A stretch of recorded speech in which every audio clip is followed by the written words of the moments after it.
Hello and welcome to ThePrint. I'm Sharan Poovanna from Bangalore. Today we have with us a senior scientist and from the Indian Institute of Sciences, the Center for Ecological Studies, Professor T.V. Ramachandra is a specialist when it comes to water, changing ecologies, and has worked on this subject throughout his entire career. So let's find out from him as to the problems that Bangalore is facing right now, which is the water crisis and the reasons for it. Sir, thank you so much for talking to us, sir. So why is Bangalore going through a water crisis this year, or is this something that we go through every year? Then why is this such a big, crisis this year, sir? See, this is a hallmark of the inefficient governance. That is because of the fragmented governance. We have too many parastate agencies, and lack of the coordination. That is the root cause of our problem. If you look at the water crisis, we have been facing water crisis for the last 4-5 years, especially the current decade. We have been facing the water crisis. The day when the city witnessed the unplanned urbanization, we forgot the water security. The 68% green cover in the city in 70s, when the garden city was there, today 86% is a concrete area or paved surface. From 1973 to 2023, you see 1055% increase in concrete area. We have lost 88% vegetation cover and about 79% water bodies. Vegetation cover and water body make the city landscape porous. When the landscape becomes porous, it allows the water to infiltrate when it rains. That infiltrated water is the water that is available during the post-monsoon.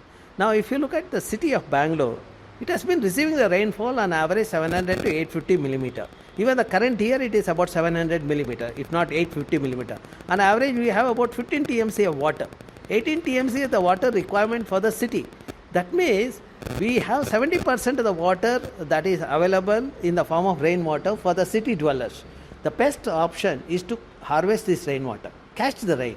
So when you harvest the rainwater, at individual household level, you have 3 to 4 months additional water. And if you do it through the lake, then you are recharging the groundwater also. That is the sustainable solution. To understand that, you look at the Saraki Lake. Saraki Lake was rejuvenated about 3 years back. Before the lake rejuvenation, surrounding area was reeling under groundwater crisis. And today, if you look at, within a year of rejuvenation, 320 feet increase in the groundwater table happened. And today, the most part of the city is facing water crisis. But Saraki Lake catchment that doesn't have water crisis. And there is enough groundwater recharge happened. And there is a lot of water in the lake. That is the solution I am looking for. Say we need to harvest the rainwater. You will have 15 TMC of water. And if you are using 18 TMC or generating 18 TMC of wastewater, if you treat that wastewater similar to Jakkur Lake model, through the nature-based solution, using constructed wetland and algal pond, you will have 16 TMC of wastewater, treated wastewater. That means 15 plus 16 TMC, you have 31 TMC of water in a city where the demand is 18 TMC. That is the sustainable solution. For that to happen, all stakeholders have to join hands. See, we should not just sit other side and criticize the system. As a citizen of the region, we need to intervene. If there is an encroachment of the lake, we need to question the encroachment. Today the technology is available. Remote sensing data is available at a daily basis also. You can identify where the encroachment is happening. Unless we arrest the encroachment, the corruption in the system will not come to an end. So this part where you speak about, there is development on one hand, and then, there's this excessive concretization as well.